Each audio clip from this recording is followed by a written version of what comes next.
오늘 6장 13절부터 7장 10절까지 전부 하나님의 맹세와 예수님의 제사장직의 영원하심을 논하고 있습니다. 하나님이 아브라함에게 맹세했다. 그리고 예수님을 보내실 때도 예수님의 제사장직을 너는 멜기세덱의 반차를 쫓는 영원한 제사장이 되라.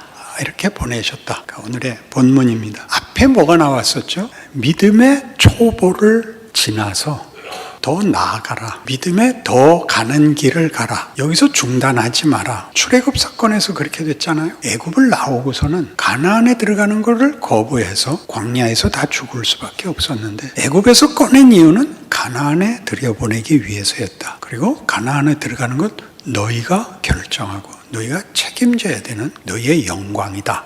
이렇게 진행되고 있습니다. 아브라함에게 도대체 어떻게 맹세했는지 우리 잘 아는 내가 네게 복을 주어 네 이름을 창대케 하리니 너는 복의 근원이 될지라. 너를 축복하는 자에게는 내가 복을 내리고 너를 저주하는 자에게는 내가 저주하리니 모든 족속이 너를 인하여 복을 얻을 것이니라. 이게 시작입니다. 창세기 12장입니다. 이 인용된 맹세는 창세기 22장입니다. 찾아가 볼까요? 창세기 12장과 22장 사이에는 어느 만큼의 거리가 있을까요? 창세기 12장은 하나님께서 그를 본 고향 갈대아 우르에서 꺼내서 가나안으로 부르신 초반에 하신 말씀이죠. 그리고 이 약속은 15장에서도 나오고 17장에서도 반복적으로 나옵니다. 그리고 마침내 22장에 오늘 히브리서 6장이 인용한 사건이 나오는데 그것은 이삭을 바치는 사건입니다. 이삭을 바치고 이삭을 잡으려는 아브라함을 사자가 내려와 막고 그리고 여호와께서 이 약속을 주십니다. 15절입니다. 22장 15절 여호와의 사자가 하늘에서부터 두 번째 아브라함을 불러 이르시되 여호와께서 이르시기를 내가 나를 가리켜 맹세하노니 네가 이같이 행하여 네 아들 네 독자도 아끼지 아니하였은즉 내가 네게 큰 복을 주고 네 씨가 크게 번성하여 하늘의 별과 같고 바닷가의 모래와 같게 하리니 네 씨가 그 대적의 성문을 차지하리라. 또 네 씨로 말미암아 천하 만민이 복을 받으리니 이는 네가 나의 말을 준행하였음이니라 하셨다 하니라. 이삭을 바친 사건을 하나님께서 기뻐하시고 내가 나를 가리켜 맹세하노라. 내가 너를 결단코 복을 주고 네 자손으로 번성케 하며 천하 만민이 복을 받게 하리라. 그러니까 여기에서 보면 이삭을 바친 순종이 근거가 되어 이 약속이 떨어진 것으로 되어 있고 아브라함의 생애를 전체로 보자면 이 훨씬 전에 이삭을 받기도 전에 바치는 건 고사하고 창세기 12장에서 동일한 약속이 있었단 말이죠. 그러니까 이 문제에서 이삭을 바치는 순종이 있어서 이 복을 약속하셨다라고 보려면 좀 문제가 있죠. 이삭을 바친 아브라함의 행위가 위대한 것은 사실이지만 아브라함의 생애에서 보는 하나님의 약속은 이 순종이 있기 전에 이미 허락된 약속 12장, 15장, 17장에 걸친 15장에서는 재물을 놓고 횃불로 그 쪼갠 사이를 지나면서 하신 약속, 어길 수 없는 약속, 17장에서 이름을 바꿔준 약속, 거기에서도 동일한 약속. 나는 네 하나님이 되고 너는 내 백성이 되고 네 후손이 다 번성하여 열국의 네가 아비가 될 것이라는 동일한 약속입니다. 그러면 이 이삭을 바친 사건은 하나의 순종의 행위로서 하나님의 복을 받아낸 조건과 어떤 자격으로 서 있기보다 성경이 하고 싶은 건 더 있는 것 같습니다. 아브라함이 이삭을 바침으로 말미암아 하나님께 복을 받았다는 얘기를 하려고 하는 것이 아니라 오늘의 본문은 강조점이 하나님이 아브라함에게 약속하시고 약속을 지키기 위하여 맹세하셨다. 아브라함은 모든 믿는 자의 조상이다. 여기를 강조하고 있죠. 그 아브라함이 하나님이 자신을 가리켜 맹세하면서 복을 주기로 한 것은 그 근거가 무엇이었느냐? 그러면 이삭을 바친 것이었다. 이렇게는 너무 쉽게 가는 겁니다. 로마서 4장에 가면 아브라함의 믿음에 대한 로마서의 이해는 우리를 좀 더 깊은 데로 인도합니다.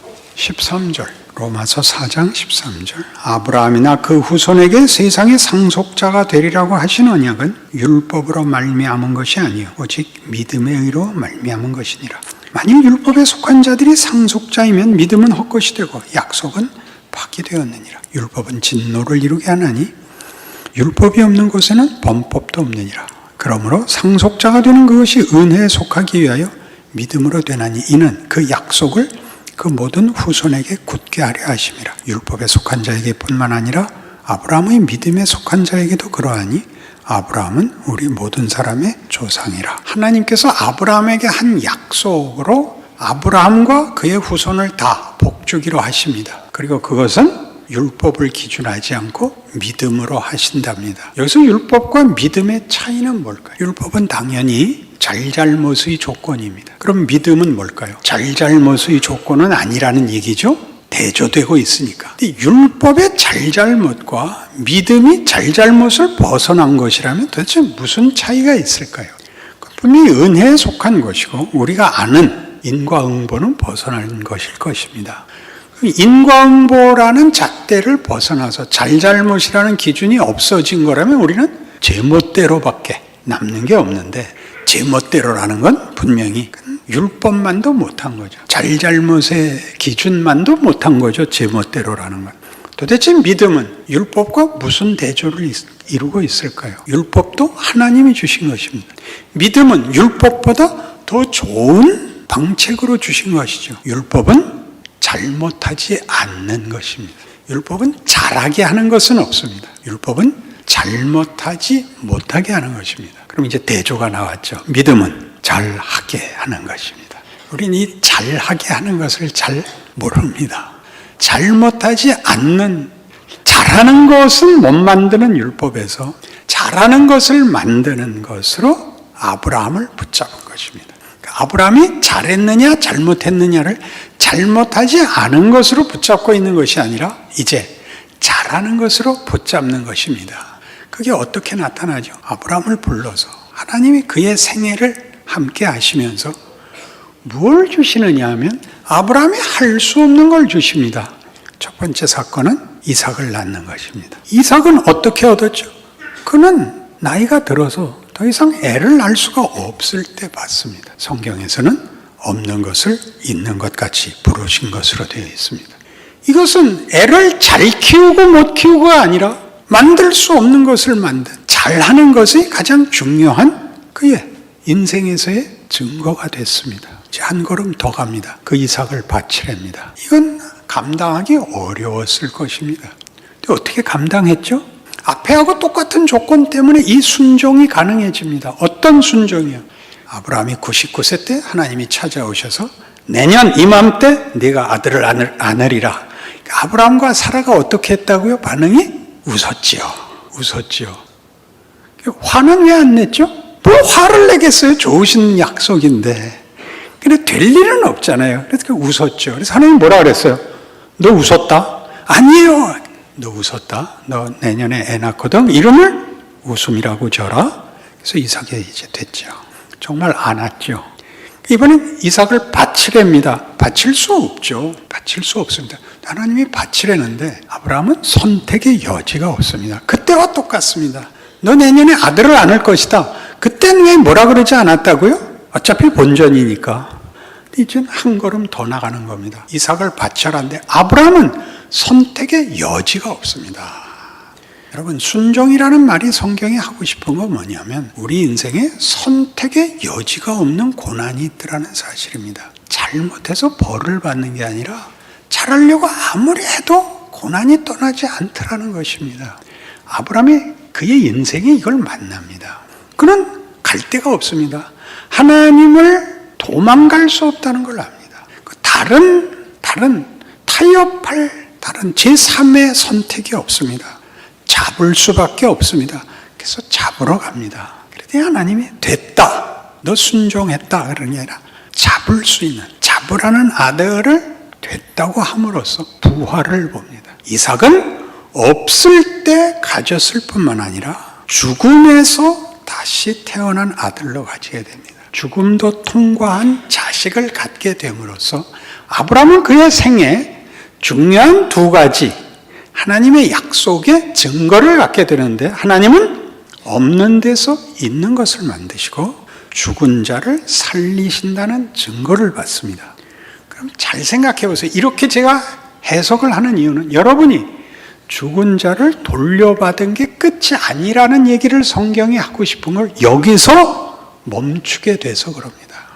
죽은 자를 돌려받은 게 다가 아니라 그 증거, 없는 것을 만들 수 있고 죽은 것을 돌려받을 수 있는 하나님이 이 증거로 무한정히 열어놓은 너는 복의 근원이 될 것이다, 너는 열국의 아비가 될 것이다를 약속으로 살고 있는 것을 자꾸 놓칩니다. 이삭을 얻고 이삭을 죽이고 창조와 부활의 증거를 가지고서 그걸로 끝나지 않은, 이것이 다만 증거에 불과한, 조건에 불과한 이것으로 마음껏 열려있는 성경이 말하는 하나님의 영광의 찬송, 하나님의 자녀들의 영광의 자유라는 대로 불려가고 있는 것을 몰라서 우리의 고난들이 왜 나를 예수 믿게 하고 믿음 갖게 하고 감동케 하고 이런 어려운 길로 인도하시는가 라는 시험, 그 원망에 사로잡히게 함으로써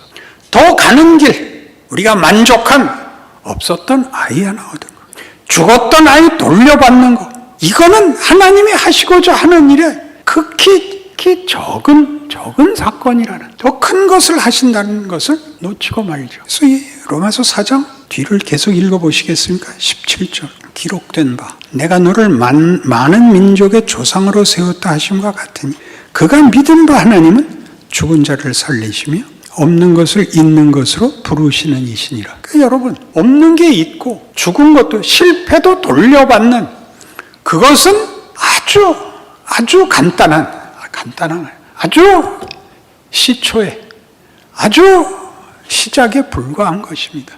우리 자신이 하나님이 당신의 아들이라 딸이라 부르기에 부족함이 없는, 기뻐하시는, 만족하는 존재로의 진행, 운명, 목적을 가지며 그러기 위하여 순종이라는 이름으로, 고난이라는 이름으로의 현실이 있다. 그렇게 성경이 얘기하는 것입니다. 아멘을 언제 한다?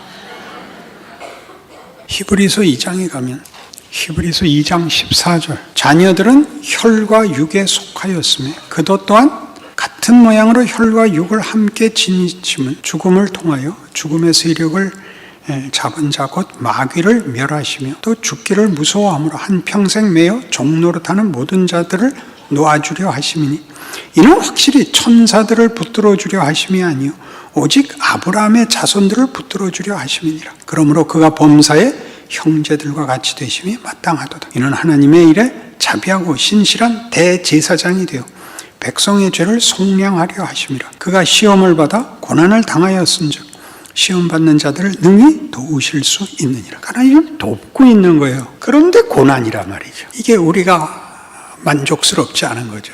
이게 고난인 것은 하나님이 우리를 만드는 이 방법이 진지한 방법이기 때문인 겁니다. 값싼 것이 아니라는 증거이죠. 우리를 구원하심에도 그 아들을 보내어 그 아들을 십자가에 매다신 그 하나님이 그의 부활에 보이신 증거로 우리가 다시 부활하여 천국에 가는, 이렇게 간단히 얘기해 버릴 수 없는 무언가 더 굉장한 것을 만들기 위하여 역사가 이어지고 있고 우리 인생이 있고 오늘의 한숨과 오늘의 고민이 있다고 얘기를 하고, 그거 하나님이 하늘 보좌 옆에 앉으신 우리를 위하여 죽고 부활하신 예수가 편을 들고 있다라고 얘기하는 것이 기독교죠. 그러니 다시 한번 고난과 순종이라는 걸 다시 생각해 보세요. 그가 아들이시라도 받으신 고난으로 순종함을 배워서 온전하게 되셨다. 그러니까 고난과 순종이라는 것은 온전을 채우는 어떤 몸통 같은 것입니다. 다만 시험지가 아니라, 다만 한 번의 무슨 도전, 위협이 아니라 그것이 우리의 본질을, 내용을, 위대한 것을 만드는 방법이라고 성경은 얘기하죠. 겟세마네 동산을 생각해 보세요. 아버지요, 할만하시거든 이 잔을 내게서 치워주시옵소서. 더 가자. 그래서 예수님께서 차마 갈 수 없는 길을 감으로써 우리 인생에 일어나는 어떤 일도 예수가 가시고 경험하신 일 밖에 있는 것이 없게, 그래요? 마침내 십자가를 지셔서 아버지여 저들을 사하소서가 되어 그를 십자가에 못 박은 자까지 뒤집을 수 있었다면 오늘 우리에게 일어나는 여하한 어떤 원통함도 그것을 뒤집어 영광이 되게 할 수 있다고 믿어야 되는 거죠. 거꾸로 그것이 하나님이 우리 안에 채우시려고 하는 내용을 채우는 방법이라는 거죠. 창조의 하나님, 부활의 하나님이시니까 우리에게 일어난 일 중에 우리를 손해보게 하는 것은 없다라고 선언하는 것이 성경이 하는 얘기고 현실에서 경험하는 것이죠. 어찌 이런 창피한 일을, 이런 말도 안 되는 일을 뒤집을 수 있단 말인가? 뒤집을 수 있습니다. 찬송가 중에 제일 유명한 복된 찬송, 자비로운 주 하나님. 그걸 지은 사람은 노예선 선장 출신. 그 찬송가의 가치는 그의 과거가 말이 안 됨으로써 깊이와 가치와 우리의 경탄을 낳지요. 그게 등 따시고 배부른 놈이 한 거라면 그게 무슨 대단한 것이겠습니까? 이 역전이 있다는 건 얼마나 놀랍습니까? 여러분, 밤은 악이고 낮은 선입니까? 아니요. 밤은 낮만큼 대단한 풍성함이죠. 해는 선이고 별은 악입니까? 그렇게 안 합니다. 그것은 다 하나님의 창조고 하나님이 당신의 영광을 담으신 것이고 그렇게 함으로써 그 영광은 깊고 높고 놀랍고 찬송을 불러내지 않습니까? 하나님이 우리 인생에 그렇게 간섭하고 있다고, 우리를 그렇게 부르고 있다고, 너 핍박을 당하지만 지지 마라 이렇게 응원하시는 것이 아니라 이 핍박이 일을 한다 라고 얘기함으로써 아브라함이 이삭을 데리고 나가는 그 모든 눈물과 한탄과 절망이 결국 하나님을 알고 한 인간에게 채우려는 하나님의 뜻에 대하여 그를 얼마나 깊이 있게 만들었을 거라고 생각하느냐, 이렇게 되짚어 우리를 가르치는 것이 지금 히브리서가 고난받는 성들에게 주는 위로이죠.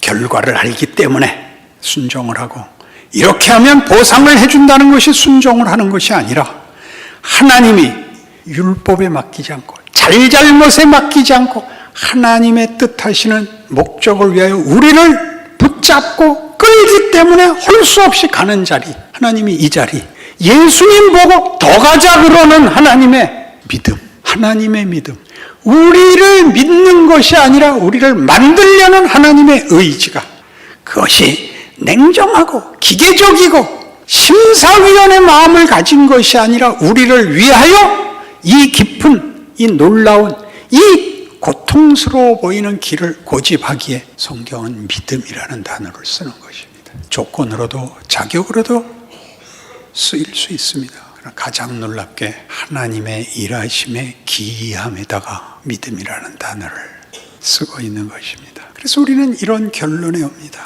에베소서 1장. 우리는 3절에서 6절을 외우기로 했었습니다. 기억나십니까?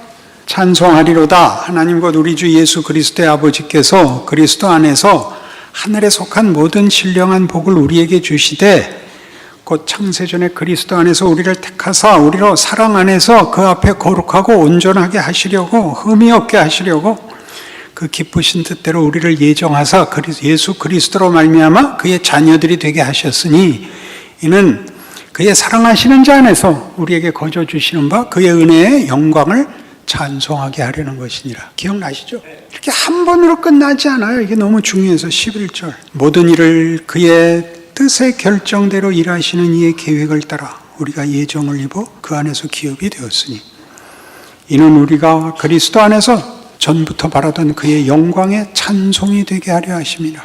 그 안에서 너희도 진리의 말씀 곧 너희의 구원의 복음을 듣고 그 안에서 또한 믿어 약속의 성령으로 인치심을 받았으니 이는 우리 기업의 보증이 되사 그 얻으신 것을 속량하시고 그의 영광을 찬송하게 하려 하심이라. 성령이 우리를 붙잡고 이 약속을 이루신답니다. 근데 이 성령이 뭘 하시죠? 붙잡고 계시지 해결하시지 않는다 말입니다. 좀 필요할 때마다 나타나셔서 화끈하게 방언을 주시든지 어떻게 들었다 놨다 한번 해주시지 않고 침묵하고 있는지 없는지 모르게 숨어 계시지 않습니까?